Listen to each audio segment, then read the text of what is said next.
안녕하십니까. 2022년 9월 3일 소방 승진 시험 대비 파이널 릴레이 특강을 시작하도록 하겠습니다.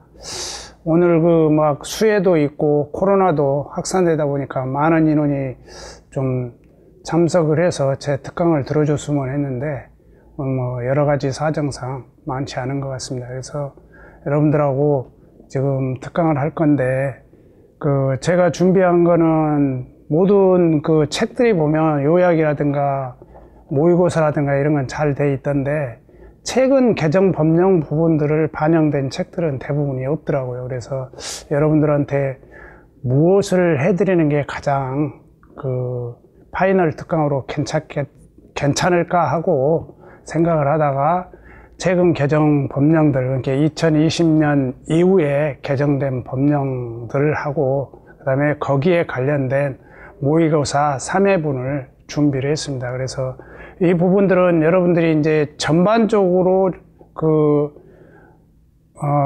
교과목 전체를 파악한다기보다 최신 특강 안에 최근 개정 법령 그 부분을 여러분들이 좀 간과하고 넘어갈 수 있는 부분도 있고, 또 모든 책들이 최근 개정 법령들을 나열을 안 했기 때문에 이게 최근 개정 됐나 안 됐나도 모르고 공부하는 사례가 있고 중요도를 잘 파악할 수 없을 수가 있어서 최근 개정 법령과 관련돼서 모의고사 3회분을 이렇게 강의를 하도록 하겠습니다. 먼저 다중이용업소 안전관리 특별법에 보면 기존에 이제 2003년에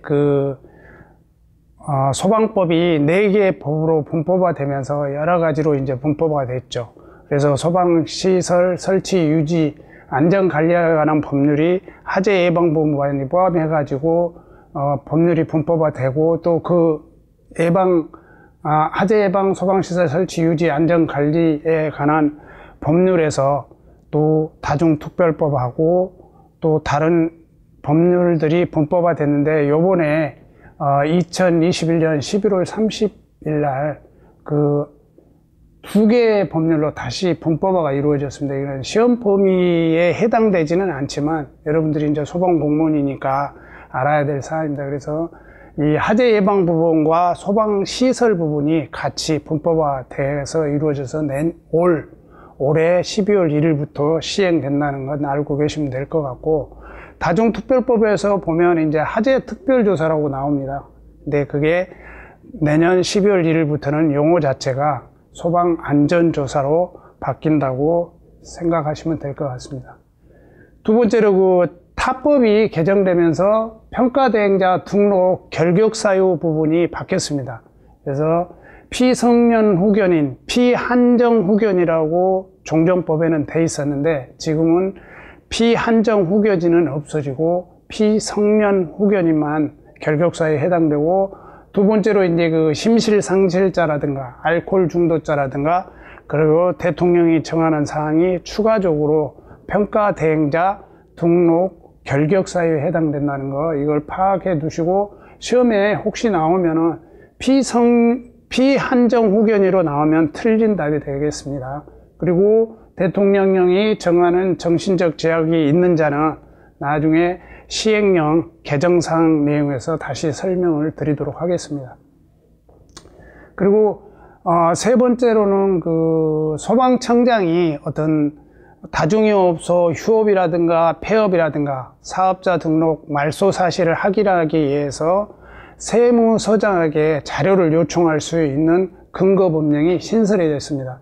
그래서 그동안은 다중이용업소가 휴업한다든가 폐업한다든가, 그 다음에 자진 말소 등록을 했는데도 불구하고 우리 집행기관인 소방서에서는 거기에 대한 법령 적용이라든가 이런 부분들을 하면서 애로사항이 많은데 세무서장에게 요청할 수 있게 해놨습니다. 그래서 세 가지가 있는데 휴업, 폐업, 그 다음에 사업자 등록 말소 사실을 확인하기 위해서 우리 사업자 등록을 포함해서 세무간사장에게 요청을 하면 세무간사장은 특별한 사유가 없는 경우 그 요청에 수락을 해야 된다. 근데 요청 내용도 딱 두 가지로 나와 있습니다. 첫 번째 이제 대표자 성명, 주민등록번호, 사업장 소재지, 그 다음에 휴폐업한 사업자의 성명, 주민등록번호, 휴업일, 폐업일 이렇게 요청을 할 수가 있는데, 여기에서 이제 시험 문제가 만약에 출제를 한다면은 소방청장, 소방본부장, 소방서장이 세무서장에게 요청할 수 있는 자료가 아닌 거 해가지고 나오겠죠. 그러면 예를 들어서 휴업을 폐업한 사업자의 사업자 등록번호를 요청할 수 있다. 이건 틀린 답일까요? 맞을까요? 틀린 답이 되겠죠. 주민등록번호죠. 이제 개인정보 보호에 관한 법률로 해서 사실 주민등록번호를 의뢰를 하기는 어려운데, 여기 같은 경우는 특별히 이렇게 법률적으로 주민등록번호까지 요청할 수 있다는 사실을 주지하시고 시험에 출제되면 여러분들이 다 답을 할 수 있도록 하시기 바랍니다. 그 다음에 이제 다중영업소에서 이제 화재라든가 폭발이라든가 이런 일이 일어나면은 화재배상 책임보험을 가입을 해서 피해자에 대해서 보상을 하게 되어 있는데, 종전에는 과실 책임주의라든가 무과실이라든가 그런 규정이 전혀 없었습니다. 근데 이번에는 명시적으로 과실이 없는 경우에도 피해자에게 배상을 할 수 있도록 관련 근거 법령을 마련을 했습니다. 그래서 여기에 보면 이제 사망, 부상하거나 재산상 손해를 입을 때에는 과실이 없는 경우에도, 종전에는 이 규정이 없었습니다. 아예. 그 부분이 첨가돼서 무과실인 경우에도 피해자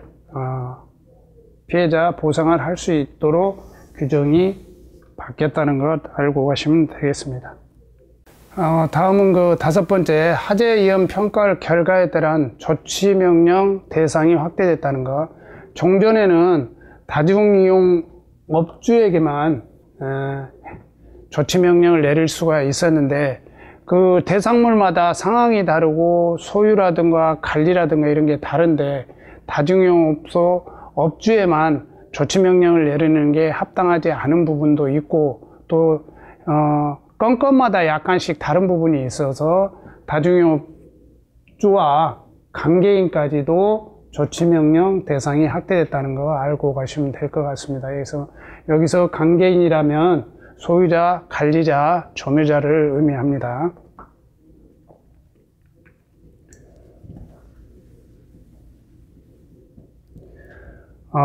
다음으로 그 다중영업소가 화재라든가 시설 결함이라든가 이걸로 해서 사망, 부상자, 그 다음에 화재, 폭발 사고가 나면은 어떤 소방관서에 보고를 하게 되는 사안, 보고해야 될 사안들을 그동안 종종 규정에는 없는데 신설을 해서 즉시 보고하도록 규정이 신설이 됐다는 거 알고 하시면 되겠고, 그것에 대해서 보고 의무가 생겼다는 거 14조 2에 그 보고 내용은 일단 사람이 사망한 사고, 그 다음에 사람이 부상당하거나 중독된 사고, 여기에서 조금 시험 문제 낸다 그러면 음주 사고 뭐 이런 식으로 문제를 조금 응용해서 낼 수가 있으니까 이건 중독된 사고입니다.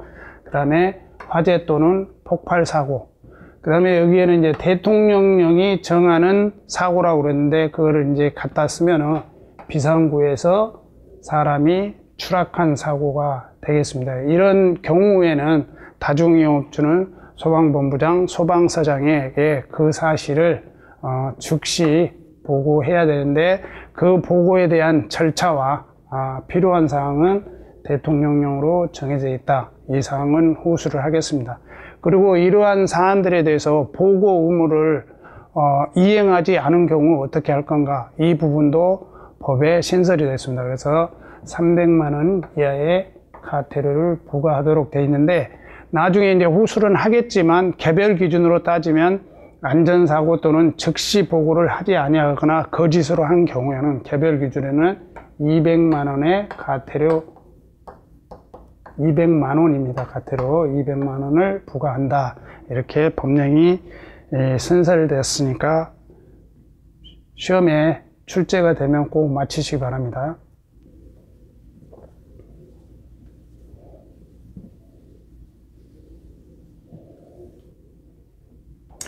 그리고 소방 특별조사 결과 인터넷 공개 제도가 또 신설이 됐습니다. 그것도 2021년 1월 5일 날 신설이 됐는데,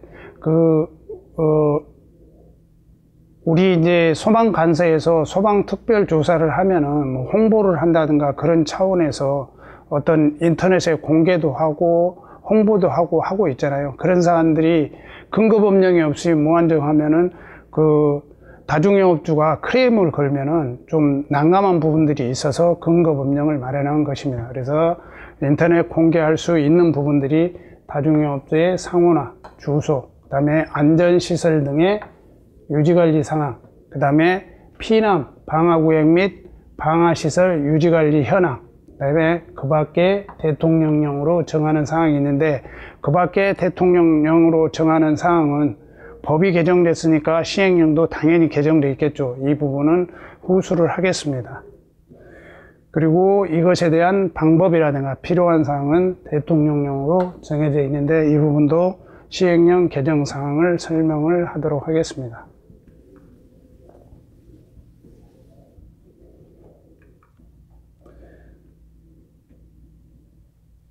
그리고 이제 다중영업소 규제를 명확하게 해서 5개 시설이라는 부분이 있습니다. 그동안은 자동차 극장은 영화 상영관이지 않습니까? 영화 상영관은 사실 다중영업 범위에 들어가는데, 그 다중영업 범위에 들어가는데 자동차 극장은 과연 우리 실내에 있는 규정을 그대로 적용할 수 있느냐? 없는 거죠.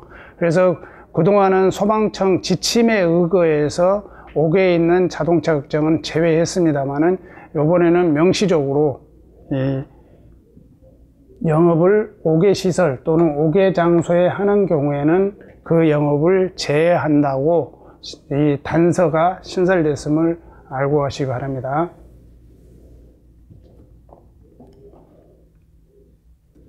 그리고 화재 배상 책임보험 보험료를 차등 적용하는 경우 화재 위험 평가 결과를 고려할 수 있도록 그 부분을 신설했습니다.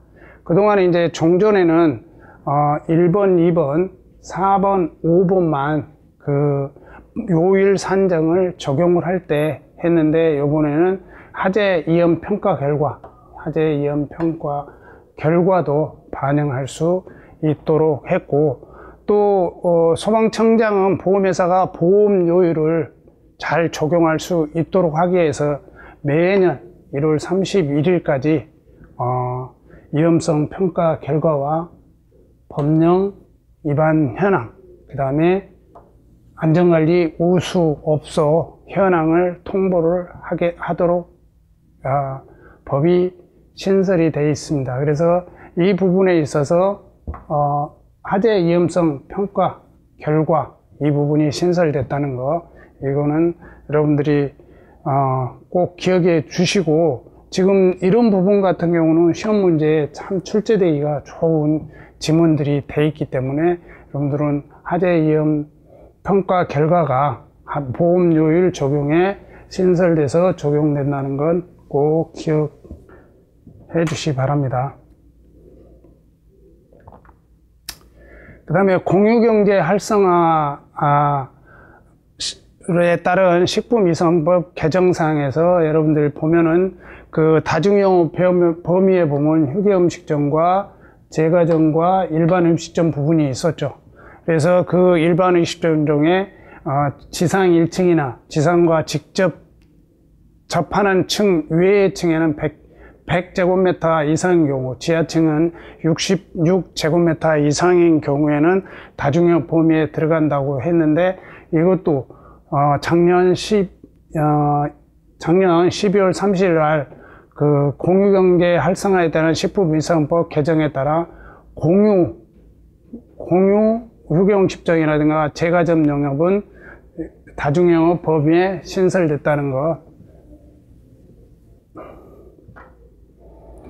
알아야 되겠습니다. 그 다음에 특별조사 결과 공개사항 방법은 신설됐다고 했죠. 아까 전자에 법이 개정됐으니까 시행령도 개정이 돼야 되는 부분이죠. 그래서 아까 대통령령이 정하는 사항은 소방안전교육 이수 현황, 그 다음에 안전시설에 대한 정기 점검 결과, 그 다음에 화재 배상 책임 보험 가입 현황, 이걸 세 가지가 대통령령으로 정하는 사항이고, 아까 네 가지가 있었죠. 그와 결합을 해서 시험 문제에 출제를 많이 할 수 있는 여건이 되는데, 그 지문 자체가 예를 들어서 화재 책임 틀린 거 해서 화재 배상 책임 보험 미가입 현황이라든가, 그 다음에 안전시설 등이 아니고 소방시설 등에 대한 정기점검 결과, 이런 식으로 지문을 응용해서 낼 수 있는 문제이기 때문에 이런 신설된 내용들로 잘 파악을 해 놓으시고,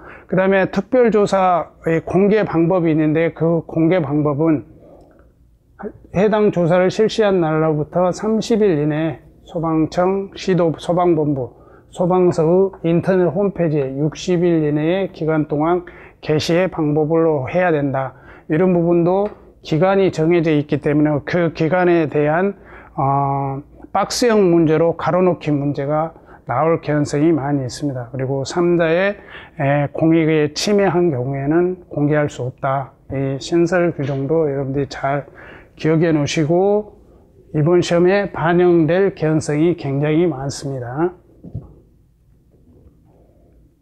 그리고 가태료 상한액을 조절을 했습니다. 종전에 50만 원짜리가 100만 원으로 바뀌고 100만 원이 200만 원으로 바뀌고, 또 화재 배상 책임 보험이 미가입인 경우에는 종전에는 10만 원이었는데 가입 기간을 초과한 경과 기간에 따라 또 100만 원으로부터 300만 원까지 대폭 상향됐다는 것, 이 부분도 여러분들이 신설한 내용을 꼭 파악하고 시험에 임해야 되겠습니다. 그리고 평가대행자 결격사유, 아까 말씀드렸죠. 대통령령이 정하는 사항. 대통령령이 정하는 사항에 보면은 이제 심실상지자, 아까 피한정 후견이 아니고 피성년 후견인, 그 다음에 심실상지자, 알코올 중독자 중 정신제약자라고 그랬죠. 그 정신제약자들이 구체적으로 심실상지자, 알코올, 마약, 대마 등에 의해서 향신전시를 하는데, 여기에는 특히 해당 분야의 전문의가 인정되는 사람입니다. 그래서 이런 것도 지문에 응용해서 전문의를 빼고 나서 그냥 단순하니 알코올 중독자, 마약, 대마, 향신전적 관련법에 따라 장애로 평가된 경험을 정상적으로 수행할 수 없다고 판단된 자 했는데, 뒤에 전문의 내용이 없다면은 이건 틀린 지문이 되겠죠. 이런 부분도 여러분들이 숙지를 할 필요가 있습니다. 그래서 이 시행령 사항도 여러분들이 잘 파악을 해주고 새롭게 개정이 됐기 때문에 이런 부분도 시험 문제에 출제될 개연성이 굉장히 많다고 볼 수 있겠습니다. 그리고 이제 아까 말씀드렸지, 다중이업소 안전사고 보고 대상 방법 신설한다고 그랬죠. 아까 네 가지가 있었죠. 화재로 사망사고, 부상사고, 화재 폭발사고, 그 다음에 중독사고, 그 다음에 비상구에서 사람이 추락한 사고라고 했죠. 그래서 아까 그 다음에 보고는 어떻게 할 건가? 보고, 사고 개요와 피해 상황, 그리고 전화, 팩스 또는 정보통신망 등으로 보고를 하면 되겠습니다. 그래서 이 부분이 대통령령으로 또 신설이 됐다는 거 주시하시기 바랍니다. 그 다음에 가태료 부과 기준이 대폭 상향되면서 상향된 내용도 있지만, 아까 말씀드렸지만 즉시 보고를 하지 않은 경우 가태료가 얼마냐, 아까 전자에는 그냥 포괄적으로 300만 원 이하의 벌금이라고 그랬는데, 개별적으로 개별 기준에 구체적으로 들어가면 200만 원 이하의 가태료라는 거 꼭 알고 가시기 바랍니다. 그 다음에 다중이업 분류 변경에서 작년 3월 2일 날 이제 보통 우리가 다중이업에 골프 연습장 했는데, 이 법률 자체가 좀 바뀌면서 가상 체험 체육시설이라는 거, 이것도 여러분들이 용어가 바뀌었다는 것 아시기 바랍니다.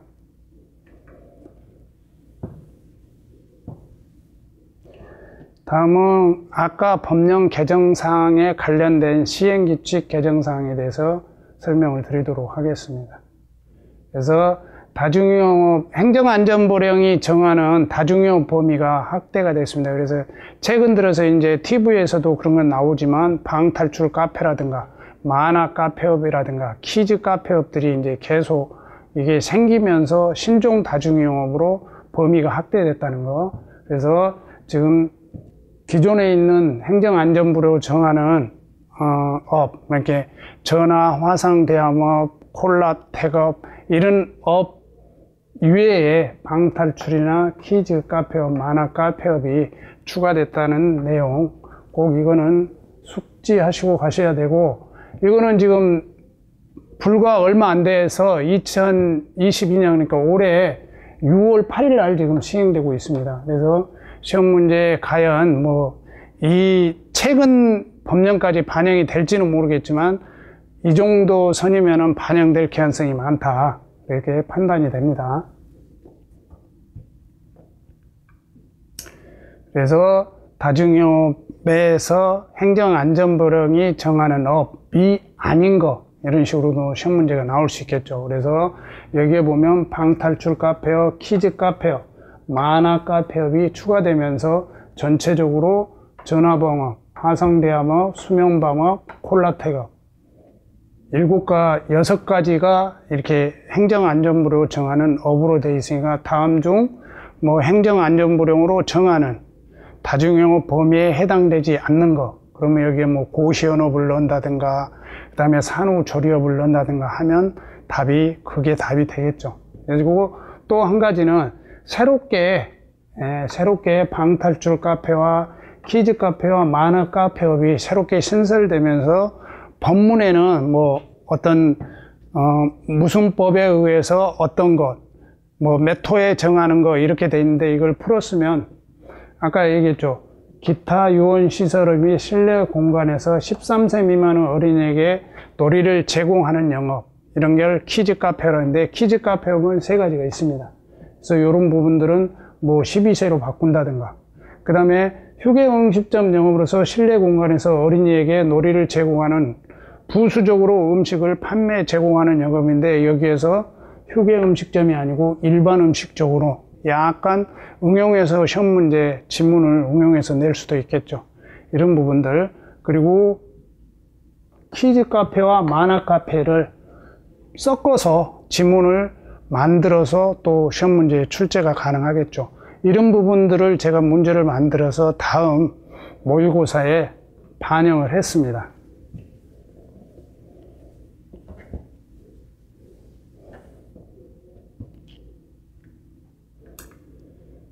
그래서 정기 안전점검 확인서 행정공동 이용 근거를 신설했습니다. 그래서 정기안전법 13조에 보면 다중이 이용하는 시설에 대해서는 정기 안전점검을 해야 된다고 규정되어 있거든요. 그 규정되어 있는데, 우리 특히 지금 나와 있는 행정안전부령이 정하는 영업을 하는 경우에는 정기 안전점검을 해야 되는데, 그 정기 안전점검을 정기안전공사에서 정기점검을 하고 나면 그 정기안전점검 사항을 인터넷에 게시하고 있는 상황이 있습니다. 그러면 우리 같은 경우는 완비증명 확인증을 발급을 할 때 굳이 그분들이 정기안전점검 확인서를 가지고 오지 않아도 우리가 인터넷상에 확인할 수 있도록 근거 법령을 마련했습니다. 그래서 정기안전점검 확인서를 소방본부장, 소방서장은 우리 행동, 정보 공동 이용을 위해서 할 수 있는데, 여러분들 사업자 등록증이라든가 법인 등록증이라든가 그 다음에 국가기술 자격증이라든가 이런 것도 전부 다 민원인한테 요구하는 게 아니고 우리가 인터넷상으로 행정공동 이용 방법으로 그거를 확인하게 되어 있습니다. 그래서 정기안전 점검 확인서도 그렇게 확인할 수 있다는 근거 법령이 마련됐다는 거 알고 가시면 될 것 같고, 그 다음에 정기 점검 확인서를 등을 안전진단을 증명할 수 있는 서류를 소방방화 안비증명, 이렇게 안전시설 등 항공검사 확인증을 발급을 할 때 첨부해야 될 대상이 행정안전부령으로 정하는 업 외에 고시원업이 들어갔다는 있다는 거, 이 부분 주의하시면 되겠습니다.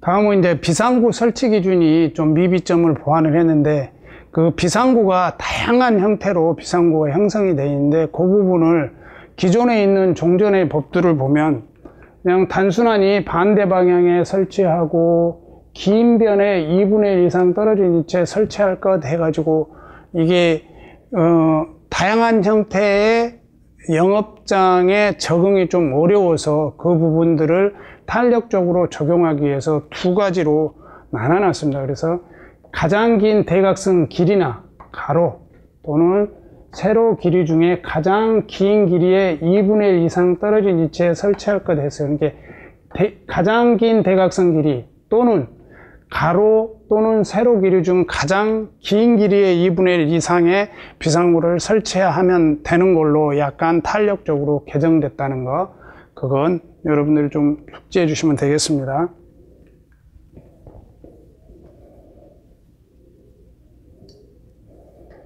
거기에 이제 부수적으로 4층 이상에 설치하는 비상구도 역시 마찬가지로 좀 바뀌었고, 약간 더 바뀐 부분이 이제 면적 기준이 들어가 있습니다. 그래서 유효한 발코니와 부속실에 종전에는 가로 세로 높이 난간만 있었거든요. 근데 새롭게 변경된 부분에는 거기에 면적 기준이 추가됐다는 것, 그 다음에 면적이 1.12제곱미터 이상, 부속실도 마찬가지로 면적 1.12제곱미터 이상이어야 된다는 거. 단순하니 옛날에는 면적 기준이 없다 보니까 사람이 두 명 정도 들어가면 거기 가득 차버리고 피난 용도로서 사용할 수 없기 때문에 최소 면적 기준을 둔 걸로 생각을 하면 되겠습니다. 그래서 여러분들 혹시 1.1인데 나중에 지문이 1.21로 받고 나오면 순간 헷갈릴 수 있잖아요. 시험장 가면. 그러면 그냥 112 생각하십시오. 경찰. 그러면 안 헷갈리겠죠?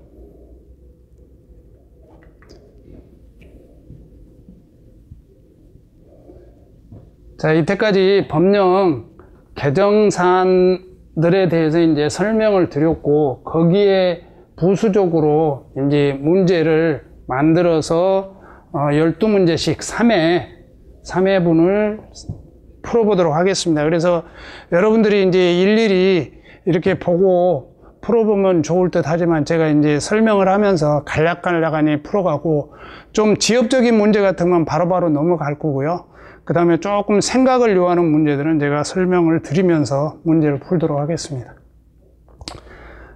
다중이업소 안전관리 특별법상 그냥 이제 편의상 다중특별법으로 제가 말씀을 드리겠습니다. 내용이다. 가로에 들어가는 숫자의 합은 여러분들 쭉 보시면은 14일 이내에 통보하게 되어 있죠, 허가청이. 그 다음에 보험회사는 보험금을 지급할 때 14일 이내에 보험금을 지급을 해야 됩니다. 그래서 이 합은 28이 되겠습니다.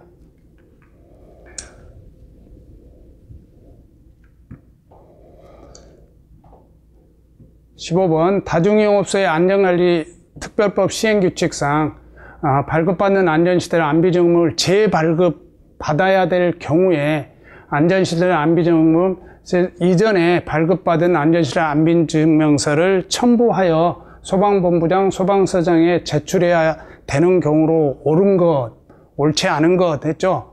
옳지 않은 것입니다. 그래서 안전시설 등의 안비증명을 잃어버린 경우, 또 안전시설 등의 안비증명을 헐어서 못 쓸 수 없는 경우, 그 다음에 안전시설 등의 영업장 내부 구조 변경 등이 없는 경우, 이런 경우 같은 경우도 전부 다 안전시설 확인증을 첨부를 해야 되는데, 4번 같은 경우는 여기에 적용받는 경우를 포함한다가 아니고 제외한다고 되어 있습니다. 그래서 이 부분은 좀 끝에까지 지문을 읽어봐야 시문제를 풀 수 있으니까 꼭 끝에까지 한번 문제를 읽어보시기 바랍니다.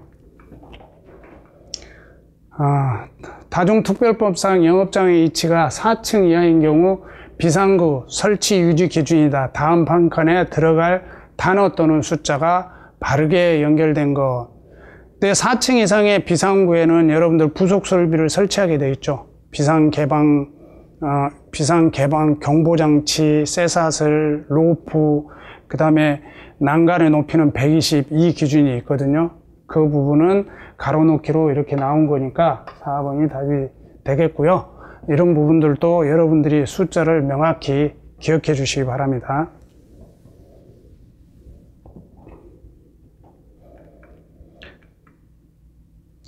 다중특별법상 영업장의 내부를 구역하고자 할 때 불연절으로 구역해야 한다.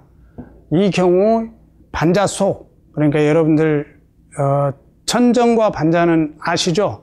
텍스가 되어 있는 것을 반자라고 한다. 그 반자에서 천정까지 구역을 해야 되는 대상이 있습니다. 그렇지 않은 대상은 어떤 것인가 하고 묻는 질문인데 수면방업이 되겠습니다. 법에 보면 단란주점, 유흥주점 후 놀이연습장 영업은 천정까지 구역을 해야 되는 대상입니다. 그 규정 자체가 영업장 내부 구역에서 10조 2 규정에 명시적으로 규정되어 있습니다. 이렇게 1번, 2번으로 해서. 그 다음에 다중특별법상 세무사장에게 가세정보를 제공을 요청할 수 있는 내용이다. 가로에 들어갈 내용을 순서로 옳은 거 됐잖아요. 여러분들 아까 법 개정사항 설명하면서 얘기를 했죠. 그래서 아까 얘기했듯이 휴업, 폐업, 등록 말소, 사업자 등록 번호 이렇게 해서 요청을 할 수 있다. 그래서 이런 부분 같은 경우도 여러분들이 법문을 정확히 알고 이해를 해야지 대충 넘어가서 한 경우에 이렇게 박스형 문제가 나오면 해결하기 어렵고 순간적으로 헷갈릴 수 있는 부분이니까 이런 부분도 명확히 구분을 하고 법문을 암기를 해야 되겠습니다. 안전시설 등 설치 신고서에 정기안전점검 확인서를 첨부해야 될 다중업소로 옳게 짝진 것을 모두 고르시오 했죠. 아까 얘기했죠. 행정안전부령으로 정하는 거, 수명방화, 콜라텍업, 전화, 화상 대항업, 방탈출 카페업, 키즈 카페업, 그 다음에 또 뭐 하나 있죠. 만화 카페업에 대해서는 정기 안전점검을 하긴 하는데 행정안전부령을 정한 거 외적으로 고시연업도 해당이 된다고 그랬죠.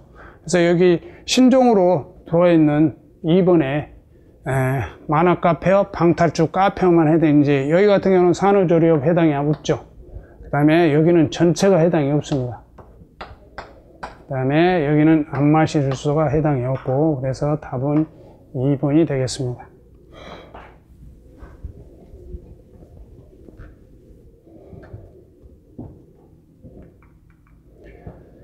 다중특별법상 특별조사 결과 공개에 관한 규정 내용 중 옳은 것을 모두 고르시오 이렇게 했죠. 그래서 여러분들 보면 옳은 것을 모두 고르시면 특별조사 부분의 법문의 시행령이나 시행규칙을 다 이해를 해야만이 이런 문제는 변별력 있게 풀 수 있는 문제가 되겠습니다. 그래서 조사 결과 10일 아니라고 그랬죠. 30일이라고 그랬죠. 그 다음에 인터넷 홈페이지에 60일 이내의 기간 동안 했죠. 이거는 틀린 답이 되겠죠. 그 다음에 특별조사가 3자의 복입을 침해하지 말아야 된다고 그랬죠. 그럼 맞는 지문이 되겠죠. 그 다음에 소방특별조사 결과를 공개하는 경우에 그 내용, 기간, 필요사항은 대통령령으로 정한다고 그래서 행정안전부령이 아닙니다. 그래서 대통령령으로 정한다고 그랬고요. 그 다음에 소방특별조사를 공개하려면 공개내용과 공개방법소 관계인 소속에게 미리 알려야 된다고 그랬는데 미리 알려야 된다는 법문 규정은 없습니다. 그래서 이것도 틀린 답이 되겠고요. 답은 2번 2개가 되겠습니다.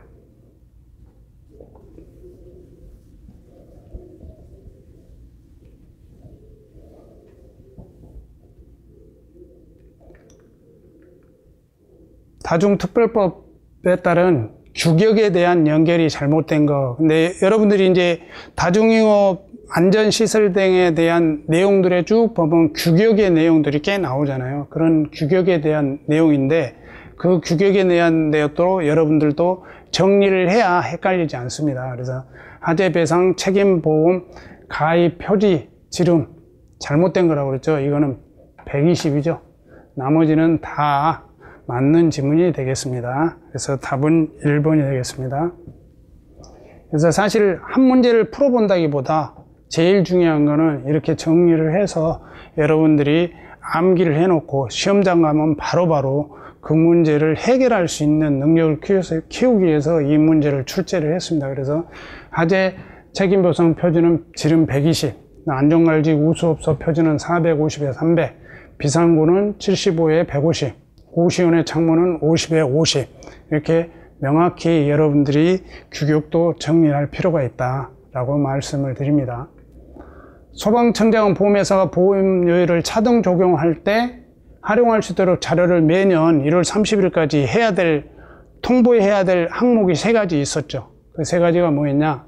하나, 화재 위험 평가 결과, 그 다음에 안전관리 우수업소 현황, 그 다음에 법령 위반업소 현황, 이거 3가지였죠. 나머지 나라 반은 뭐죠? 어디서 보기는 많이 봤죠. 많이 본 사항이 뭐냐? 소방 특별조사를 했을 경우에 공개할 사항입니다. 그래서 2개를 섞어 놓으면 순간으로 여러분들이 헷갈릴 수 있는 부분이거든요. 이런 부분도 정리를 할 필요가 있다. 그래서 3가지가 명확히 규정되어 있으니까 3가지는 기억해 주시기 바랍니다. 다중특별법 시행령상 소방특별조사 결과 공개에 관한 내용이다. 가로에 알맞는 것은 아까 제가 말씀드렸죠. 30일, 60일이라는 거. 이행강제금 개별 기준이다. 위반 행위마다 각각 이해강제금을 부과하면 총 합은 얼마인가. 이런 기준들도 단순하니 여러분들이 이행강제금 부분에 명시적으로 1000만 원 이하의 이행강제금을 부과한다. 개별 기준에 200, 600, 1000이 있지만 이런 부분으로 약간 박스형 문제로 내고 나면 여러분들이 약간 헷갈릴 수 있는 부분이 있거든요. 그래서 다중이업의 공사의 정지, 중지명령을 위반한 경우 200만 원이죠. 그 다음에 안전시설을 고장 상태로 방치한 경우, 이런 경우 600만 원이죠.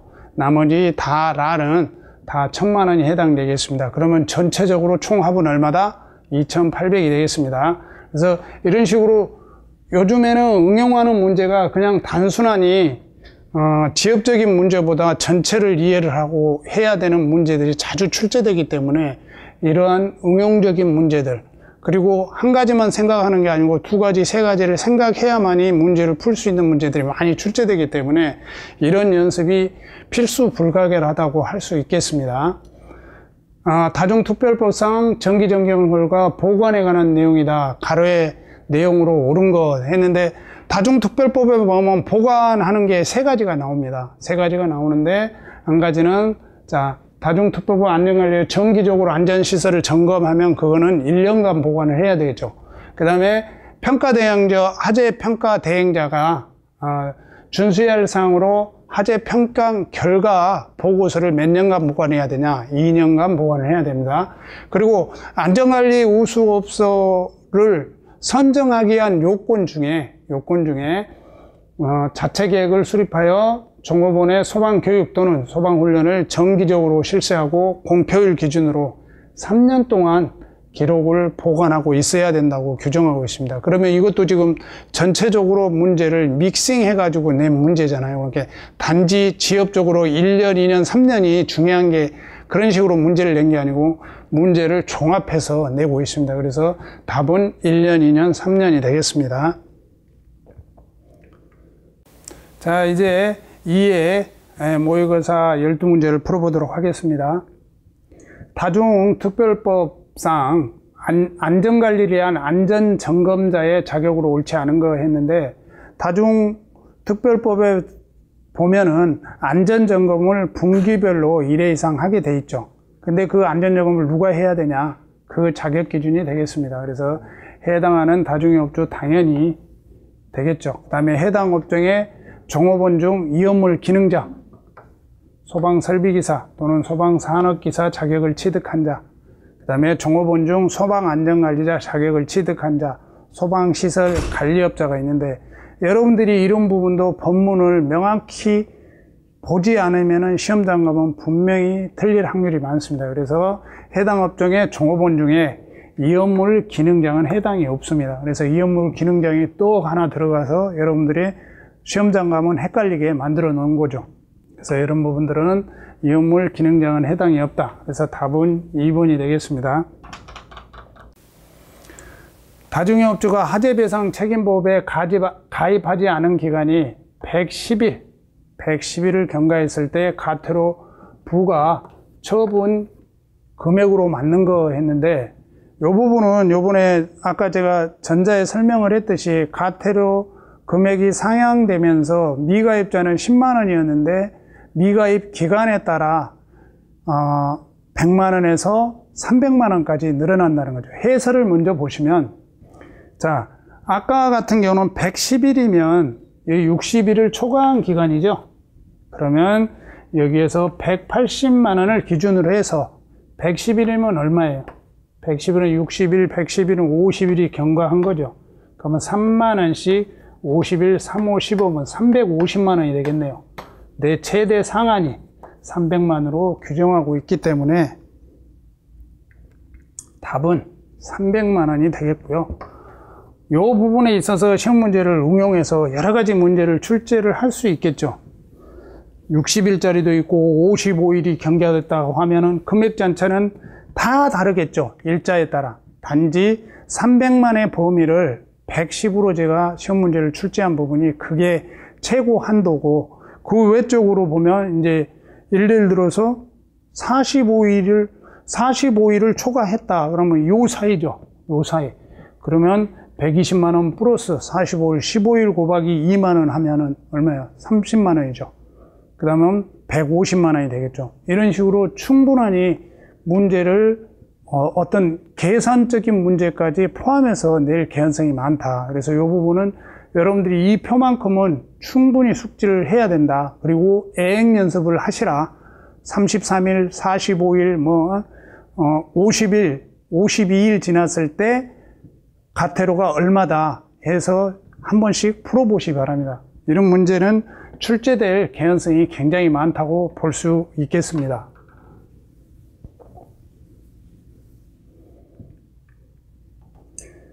다중특별법에 관한 내용에서 정답이 나머지 셋과 다른 것, 아마 이런 문제는 여러분들 한 번도 보지는 못했을 겁니다. 그래서 제가 한번 이런 문제도 응용해서 한번 문제를 풀어보는 게 좋지 않겠냐 해서 문제를 만들어 왔습니다. 그래서 답이 다른 내용입니다. 답이 다른 내용. 나머지 1, 2, 3, 4 중에 2번을 제외한 거는 전부 다 2회입니다. 2회. 최근 1년 이내에 위해의 업무정지를 받고 다시 업무정지 처분 사유에 해당하는 행위를 한 경우는 등록 취소에 해당됩니다. 근데 여기 질문을 했죠. 위해가 되겠고, 다중이업소 정기점검을 매 분기별 몇 회 이상 해야 되나? 1회 해야 되죠. 그 다음에 안전시설 작동 기능 지장을 주지 않는 경미한 사항을 몇 회 위반했을 때 100만 원의 가태료를 부과하는가? 그것도 위해죠.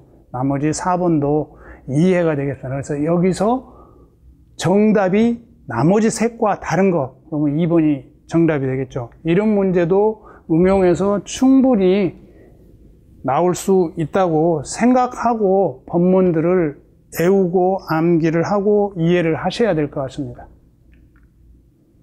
다중특별법상에 따른 내용이다. 가로에 알맞는 거 했거든요. 그래서 이것도 다중이업주가 조치명령을 몇 회 이상 받아야 이행강제금을 부과한다 그랬죠. 2회 이상.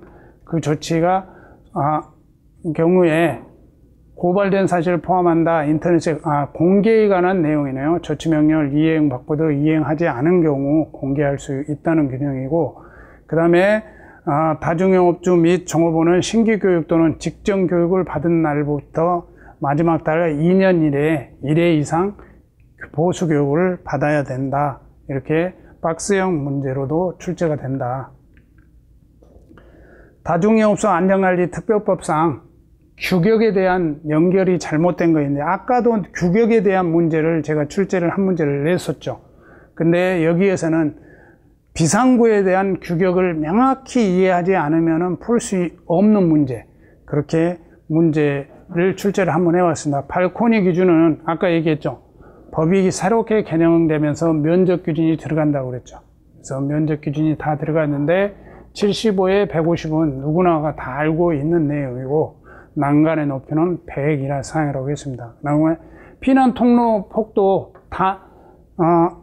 복도가 하나인 경우는 120, 양복도는 150이라고 그랬죠. 근데 여기에서 조금 응용되는 문제가, 부속실 입구 문과 건물 내부로 나가는 문은 뭐냐? 부속실이 있고 건물 내부로 나가는 문 자체도 역시 마찬가지로 75에서 150이다. 여기는 100으로 했죠. 100개 이상의 창으로 되어 있는데, 해설해 보면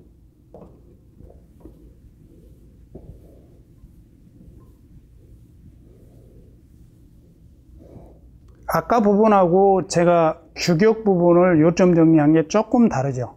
그래서 그 부분에 대해서 그것과 이것을 명확히 구분해서 여러분들이 그 개념 정리를 해놔야만이 시험장 가서 헷갈리지 않을 수 있거든요. 그래서 아까 답이 4번인 이유는 조건이 붙습니다. 조건이. 가로 75, 세로 100 이상 창호를 설치할 수 있는 조건은 120cm 이상 난간 설치 시 규격입니다.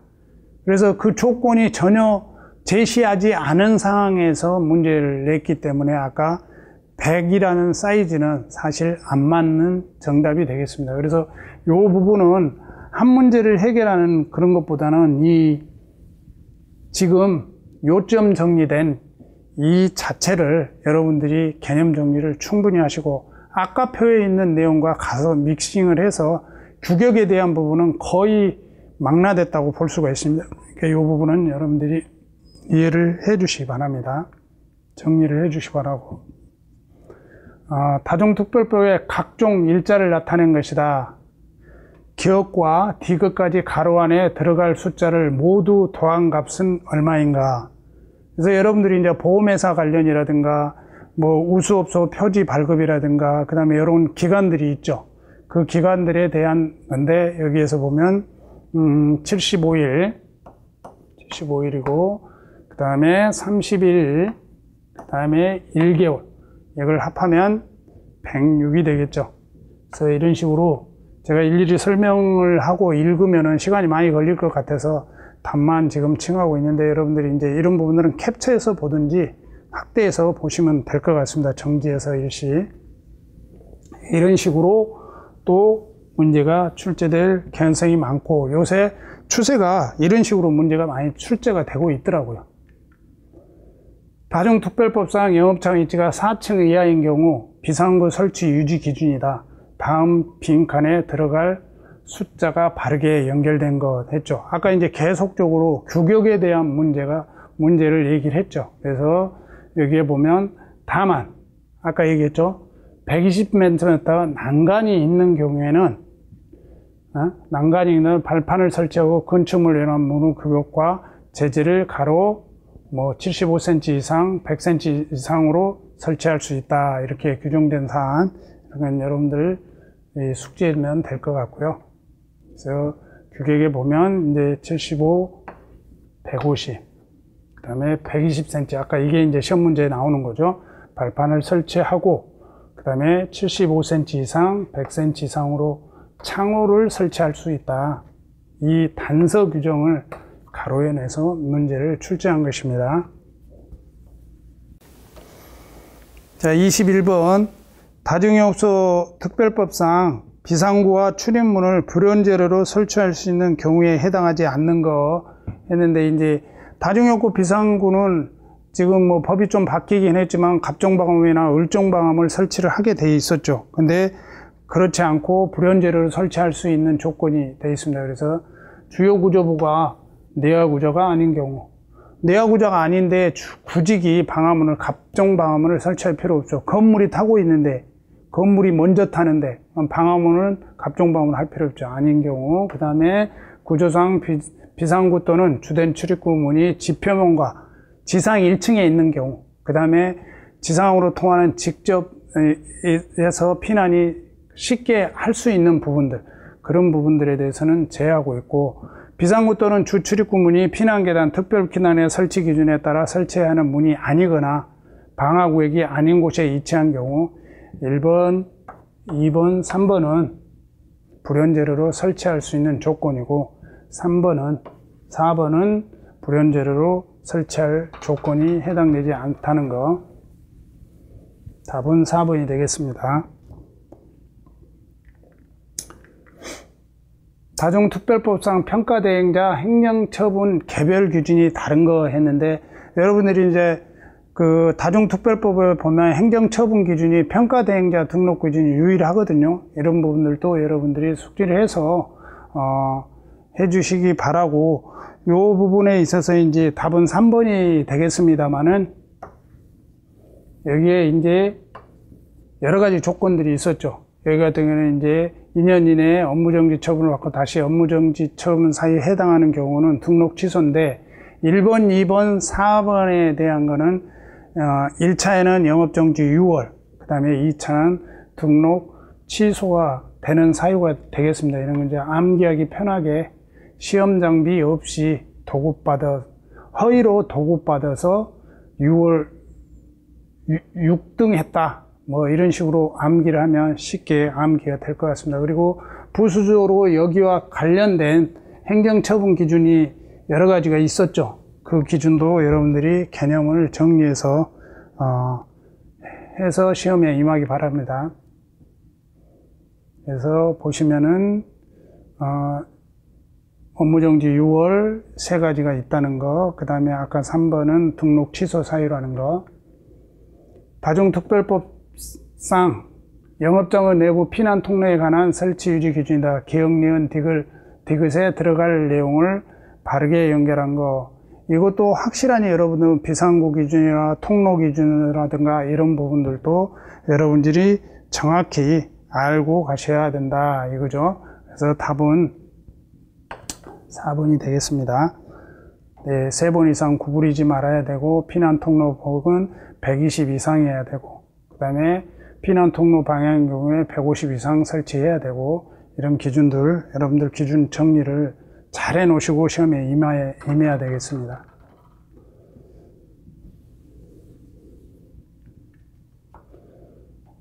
다중특별법상 소방청장, 소방본부장, 소방서장이 하재를 예방하고 하재로 인한 생명재산 피해를 방지하기가 필요하다고 인정된 경우 하재 위험 평가를 할 수 있는 지역 또는 건축물, 이 부분은 계속적으로 시험 문제에 출제될 가능성이 굉장히 많은 부분입니다. 그래서 답은 3번이 되겠고요.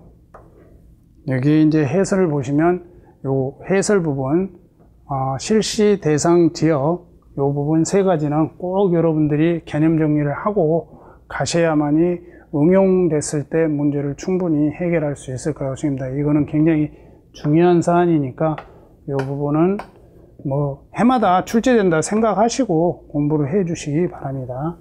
그래서 전체적으로 지금 해설 부분을 여러분들이 개념 정리를 하시기 바랍니다. 다중특별법상 안전시설 설치 유지 기준에 관한 내용으로 옳은 거 해놨는데, 이 부분도 이제 여러분들 그 다중특별법 비고란 부분이 있습니다. 비고란 부분인데 여기에서 답은 4번이 되겠는데요. 요게 왜 틀렸는지 한번 파악을 한번 해보세요. 왜 틀렸는지. 그리고 1번도 왜 틀렸는지. 여러분들 지문을 정확히 읽지 않으면 출제자인 저도 조금 답을 칭하기가 굉장히 어렵습니다. 그래서 여기 같은 경우는 퓨즈 타입 구조는 포함한다가 아니고 제외한다는 규정이고, 이거는 설명이 바뀌었습니다. 이렇게. 자, 여기에 보면 적용하지 않을 수 있다, 면제한다 그랬는데, 요 청장, 소방본부장, 소방서장은 면제 권한이 있어요. 그러니까 소방청장이 면제 권한이 있고, 소방본부장, 소방서장은 그냥 일부를 적용하지 않을 수 있는 기준이다.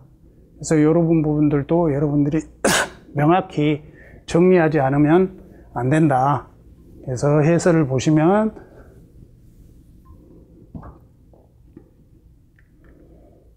쭉 보면 아까 이 부분과 이 부분이 서로 뒤바뀌어 있는 사항, 그 다음에 여기 퓨즈 도화선은 제외한다는 규정. 그래서 답은 4번이 되겠고요.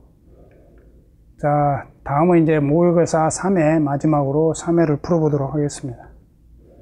조금 빨리 진행하도록 하겠습니다. 다중특별법상 평가대행자 등록 결국 사유에 대한 내용으로 옳은 것 해놨죠. 옳은 것.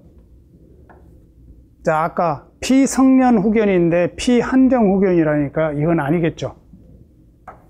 그 다음에 시행령에 나와 있죠. 심실상실자 1번 있고, 그 다음에 뭐 마약, 이런 거, 알코올 이런 중독자로서 전문의의 진단을 받은 자 이렇게 돼 있단 말이에요. 근데 여기에서 심실상실자는 굳이 전문의 인정을 받을 필요가 없어요. 거기에 법문 자체로 보면. 그래서 답은 2번이 되겠고요. 옳은 거. 그 다음에 나머지 부분들은 이제 전체적으로 한번 봐 보십시오. 왜 틀렸는지 이렇게 확인해 보시면 될 것 같습니다. 그래서 여기서 4번 같은 경우는 이연몰 안전관리법은 관계법령에 해당되지 않습니다. 그래서 공사업법, 소방시설법, 기본법을 위반한 경우, 위반해서 2년이 경과하지 않은 경우, 그래서 이 부분이 틀린 지문이 될 것 같고요. 그래서 이 지문을 명확히 이해를 하셔야 된다는 거죠. 아까 1번, 2번의 지문이 왜 틀렸을까요? 심실상자 알코올 중독자 대통령으로 정하는 정신적 제약이 있는 자 해놓고 딱 각 호에 심실상실자 했죠. 전문의의 뭐 진단이라든가 이런 게 필요가 없죠, 단지. 근데 그 밑에 부분은 전문의가 인정하는 사람, 그 다음에 치매해서 전문의가 인정하는 사람, 요 소방관계법령이라고 되어 있는데, 이 소방관계법령에는 이연물 안전관리법은 해당이 없다. 그래서 법문을 여러분들이 볼 때 명확히 보라는 거죠. 그래서 이런 부분을 또 응용해서 시험 문제를 출제를 하면 굉장히 해결이 어려울 것이다. 또 이런 문제도 나올 개연성이 있다. 또 새롭게 법이 바뀌었으니까요. 그런 부분들 여러분들 숙지하고 공부에 임하면 될 것 같습니다. 그래서 15번 소방청장, 소방본부장, 소방서장이 관할 세무관사장에 가세 정보를 제공을 요청할 수 있는 사항으로 옳지 않은 거였잖아요. 아까 이제 주민등록번호도 얘기를 했는데 여기에 보면 휴업, 폐업한 사업자의 성명, 사업자 등록번호 이렇게 되어 있는데, 여러분들 순간 보면은 답이 없는 것 같죠? 네, 여기에는 주민등록번호가 되겠습니다. 사업자 등록번호를 기재해서 요청할 수 있다고 그랬죠, 법에. 그러면은 기본 전제 사항은 사업자 등록번호를 소방서에서는 알고 있는 사안에서 요청을 하는 거잖아요. 그러면 여기서 사업자 등록번호를 요청을 할 필요가 없겠죠. 그래서 그렇게 이해하시면 이 문제는 쉽게 해결이 될 거라고 생각이 됩니다. 그래서 이 부분도 여러분들이 약간 지엽적인 문제이긴 하지만 명확히 여러분들이 공부를 안 해놓으면 틀릴 수 있는 확률이 굉장히 많습니다. 다중특별법상 하재 책임보험 의무 가입에 대한 규정 내용으로 옳지 않은 것. 그래서 이 부분은 지문이 하도 길어서 제가 답을 좀 먼저 보고 들어가겠습니다. 답은 2번이 되겠네요. 옳지 않는 것. 다중영업 화재로 인하여 다른 사람이 사망, 부상하거나 재산상의 손해를 입을 때는 피해자에게 대통령령으로 정하는 금액을 지급할 책임을 지는 화재배상 책임보험에 가입을 해야 된다 했는데, 여기서 뭐가 틀렸을까요? 아까 얘기했죠.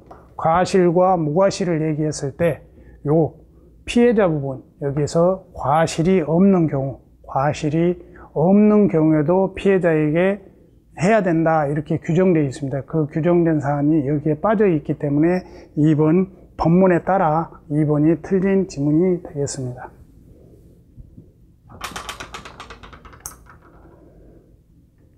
다중영업주는 다중업소의 화재, 영업장 시설 하자 또는 결함으로 해서 즉시 보고할 사항이 있었다고 그랬죠. 그 보고사항에 여기에서 보면 사람이 사망한 사고, 사람이 부상당하거나 이건 음주사고가 아니고 중독된 사고라고 말씀을 드렸죠. 그 다음에 화재 또는 폭발 사고. 네, 답은 4번이 되겠는데요. 2층에서 사람이 추락한 사고. 애매하죠. 비상구에서 사람이 추락한 사고지 2층에서 사람이 추락한 사고는 아니라는 거죠. 이런 부분을 또 명확히 여러분들의 본문을 암기를 하고 본문을 이해를 해야 된다는 거, 그런 부분들도 이런 식으로 응용해서 시험 문제에 출제될 개연성이 크다라고 말씀을 드립니다.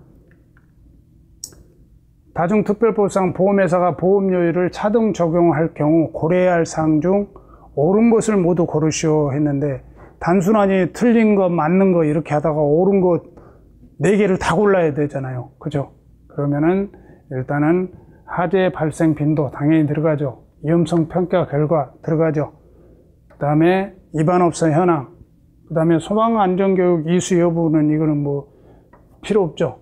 그러면 가다란데 영업장은 구획된 실이 아니고 영업장의 면적이 해당이 되겠습니다. 그래서 답은 가다라.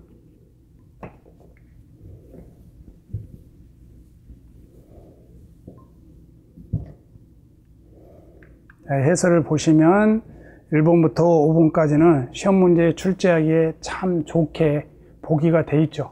그래서 이런 경우 같은 경우는 여러분들 5가지는 좀 숙지를 해 주시고, 여기서 출제자들이 어떤 것을 응용을 할 것인가, 아까 면적을 뭐 구획된 실로 바꾼다든가, 뭐 화재 위험성 평가 결과를 뭐 다른 쪽으로 바꾼다든가, 뭐 화재 발생 빈도를 다른 걸로 해서 시험 문제를 출제할 수 있으니까 여러분들이 이제 5가지는 숙지해 주시기 바랍니다.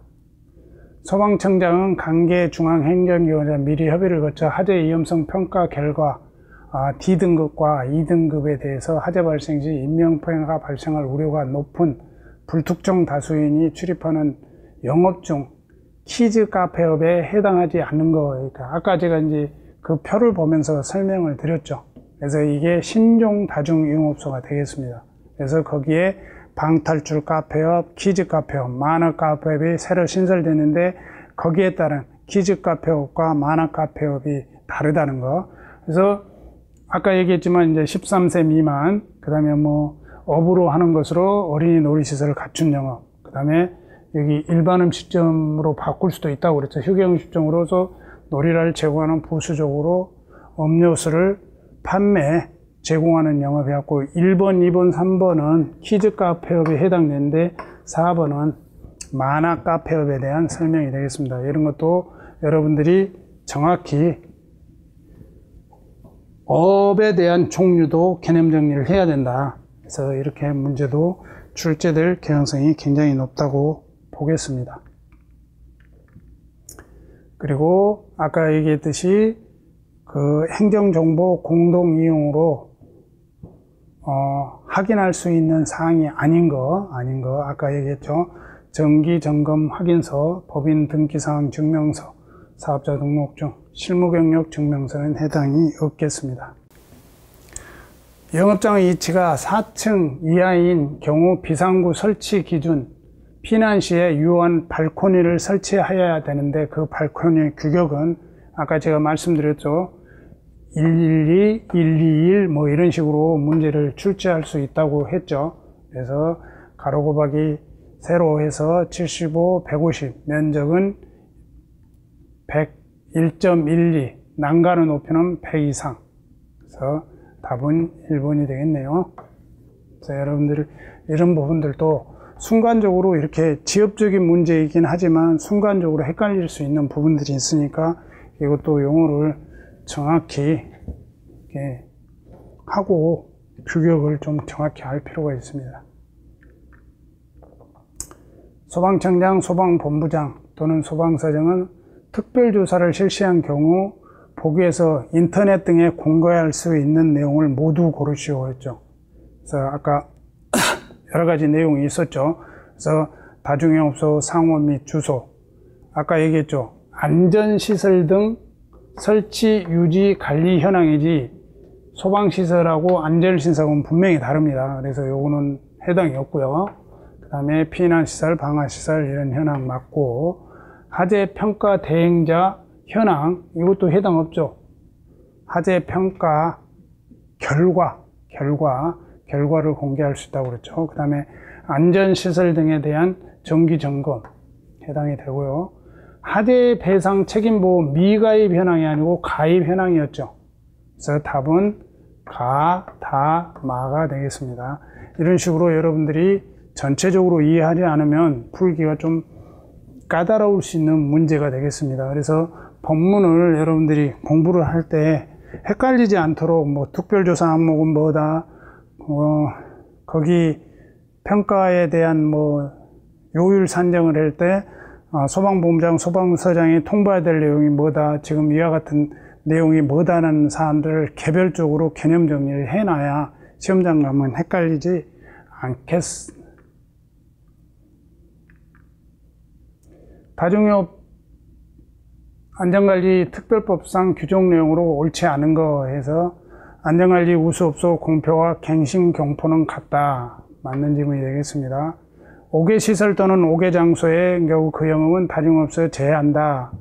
요거는 새롭게 단서가 신설되면서 제외된다고 했죠. 그게 대표적인 게 5개 자동차 극장에 해당된다고 아까 설명을 드렸죠. 그 다음에 소방청장, 소방서장은 특별조사 결과 하재 책임보험 가입 현황을 인터넷에 공개할 수 있다. 공개할 수 있죠. 하재 위험성 평가 결과는 보험회사가 보험료율을 차등 적용할 때 고려할 사항에 해당되지 않는다 했는데, 하재 위험성 평가 결과는 이렇게 새롭게 신설되면서 평가 결과를 반영해서 요율을 적용한다고 했죠. 그래서 이 부분도 새롭게 신설되면서 지문에 대해서 넣어서 시험 문제에 출제를 하게 되겠습니다.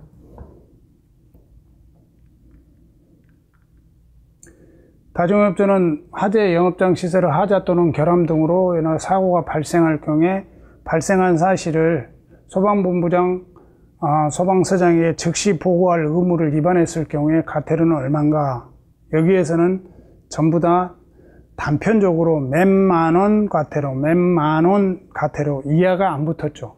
그래서 제가 말씀드렸듯이 300만원 이하의 과태료에 처한다고 했는데, 그걸 개병을 기준으로 깊게 들어가 보면 200만원의 과태료에 처한다. 그래서 답은 3번이 되겠습니다. 다음은 25번 소방청장은 각인계 행정기관과 미리 협의를 거쳐서 그 하재 위험성 평가 결과 D급이나 E급이 된 경우에 하재에 발생할 우려가 높은 특정 다성물을 영업을 해당되는 영업을 칭하는데, 거기에 해당되지 않는 거는 방탈출가폐업, 안마시술소, 기직가폐업, 만화가폐업, 여기에 보면 안마시술소가 해당이 없죠. 그래서 해설을 보면 전체적으로 이 부분은 여러분들 6월 8일 날 시행되는 상황이기 때문에 전체적으로 개념을 이해를 하시면 되겠습니다. 그래서 수고하셨고요. 여러분들 그 다중영업소 전반적인 부분을 다 다루지는 못했지만 1시간 내에 여러분들이 이제 조금 시험에 도움이 되고자 최근 개정 법령과 그 다음에 또 3회 정도 최근 개정 법령을 믹싱을 해서 모의고사를 만들어서 여러분들한테 강의를 했는데, 어떻든 많은 도움이 됐으면 하는 바람이고요.